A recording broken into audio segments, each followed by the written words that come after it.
So what's the first thing that I want to give to you as you think about performing some advocacy skills for us over the next couple of days? The first thing that I would say is that fear is both an enemy and an engine in the courtroom. The personal fear that you have of failure, the personal fear that you have of being judged, your concerns about what other folks are going to think about you can get in the way of effective advocacy. And as was mentioned so eloquently last night, the responsibility to the client in and of itself should be sufficient to overcome that fear. But there's another thing that you can do with that fear, which is embrace it, acknowledge it, and then use it as part of the advocacy process. There are lots of different ways to do that. I use self-deprecating humor. Some folks kind of do the good old boy or the good old girl routine. Other folks do the fumbling young lawyer who doesn't know what they're doing. I bet some of these lawyers in here have suits that they go to trial in that they never wear anywhere else. There's probably a reason for that. It's all part of making yourself comfortable. And the other thing is that today and tomorrow, just try. This is a completely risk-free environment. No one's going to go to jail. The worst that's going to happen is someone's going to go, man, that sucked. And when we say, man, that sucked, we won't say it that way. We'll say, I'd like to talk with you about the use of blah, blah, blah. I saw you do this. Would you like to think about doing that, and why? It's designed to give you specific eyes on the target of you doing something and getting feedback from people who have been in the trenches and have done it, so that you can modify where you see fit or not. It's not like we're going to follow you around afterwards and with a notepad and go, well, look at that. I taught her how to do that. She went to her next trial, and I'll be damned if she didn't do it. I've got to blog about that. That's not going to happen. This is a risk-free environment. Take advantage of it. You don't get very many of them, and they're worth using when you do. Law professors tend to forget that the representation of clients, the practice of law, is in fact a human endeavor as opposed to a business endeavor. Now, theoretically, you can argue that the practice of law is a business in some aspects. But in the courtroom, with the client, with the witness, with the jury, and with the judge, it is about open lines of human communication. It's not about theoretical constructs of knowledge. And I just mention that because we sometimes lose sight of that as lawyers. I've got a good friend, Joshua Carton. Joshua says that, and I'll paraphrase him, law school begins a lobotomizing process that's complete when after graduation a human being has been turned into a lawyer. But what we're really doing is bringing coherence to something that on the surface may not appear to be coherent. In the talk last night, it was so wonderful to hear them talk about having the defense story as part of the case from the very beginning. That has so much importance because when the jury begins to hear the case, we as human beings tell ourselves stories continuously.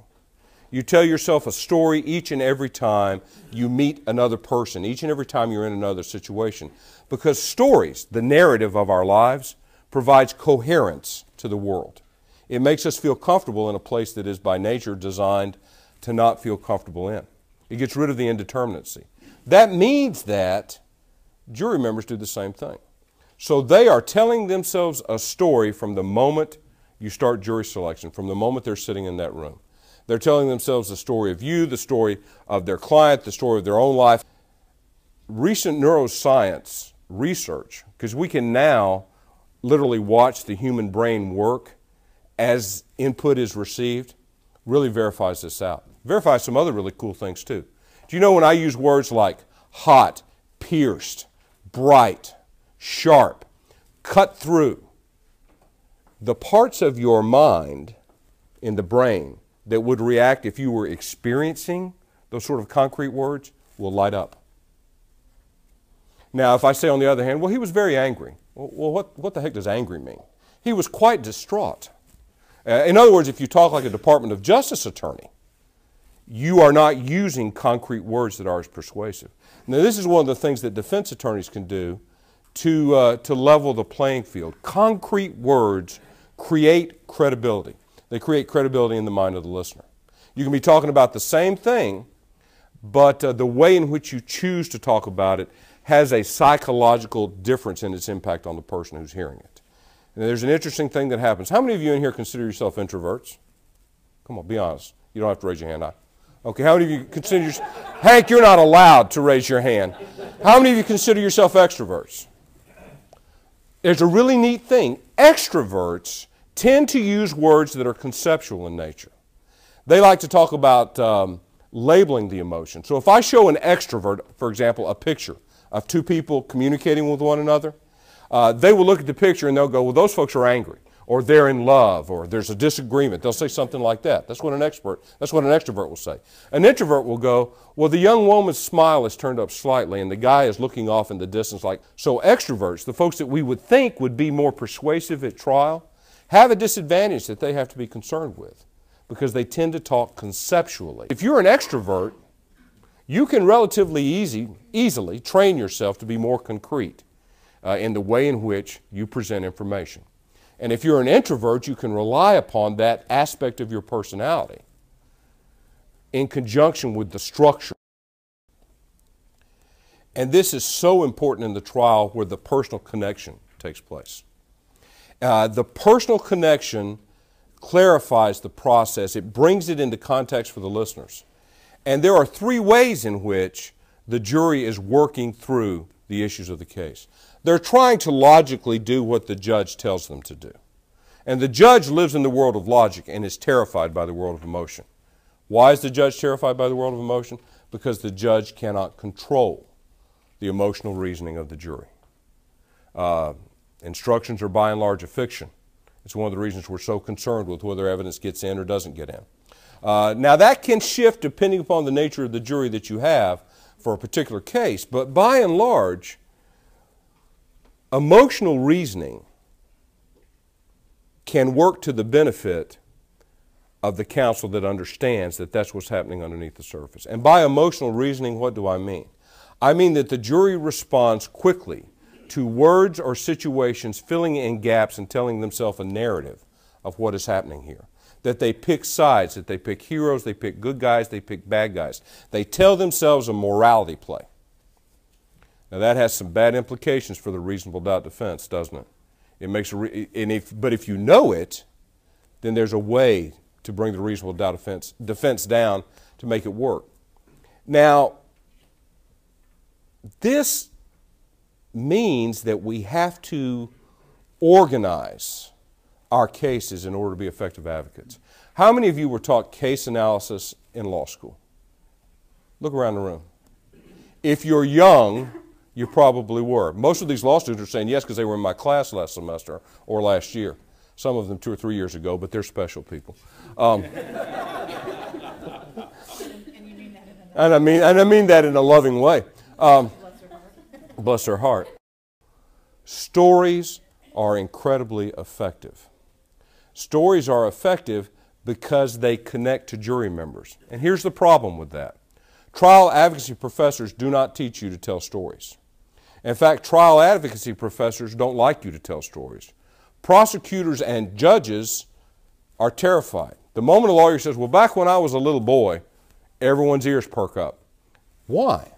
Why is that? Why is it almost ubiquitously frowned upon by most members of the prosecutorial bar and the bench? Because the story is the vehicle to the emotion that persuades the jury member. The story is the thing that gets into the head of the juror and sets them free to see the case in a different way. The story becomes a persuasion. It's the vehicle that moves the entire piece. Each of you has a story of your life that you can pull into the case. I'll give you an example. I'm the senior defense counsel at Fort Benning, Georgia, and I have a client who was disrespectful to a non-commissioned officer. So disrespectful to the non-commissioned officer that they had to restrain my client when he was done being disrespectful. Now, my client had a defense, which in a nutshell was the SOB deserved it. But the SOB deserved it is not recognized by the Uniform Code of Military Justice as a valid defense. However, divestiture of authority is. And my client was free to curse him out in front. I'm driving to work that morning and an event happens to me.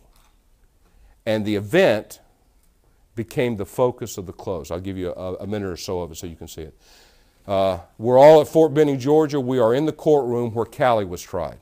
This is the courtroom that we're trying the cases in. It doesn't exist anymore because it was burned down recently by a JAG employee who was embezzling funds, and she thought if she burned the building she wouldn't get caught. It didn't work. Members of the jury, Mr. President, I was trying to sort out today how I could bring into context for you why it was okay for my client to be so disrespectful to his boss.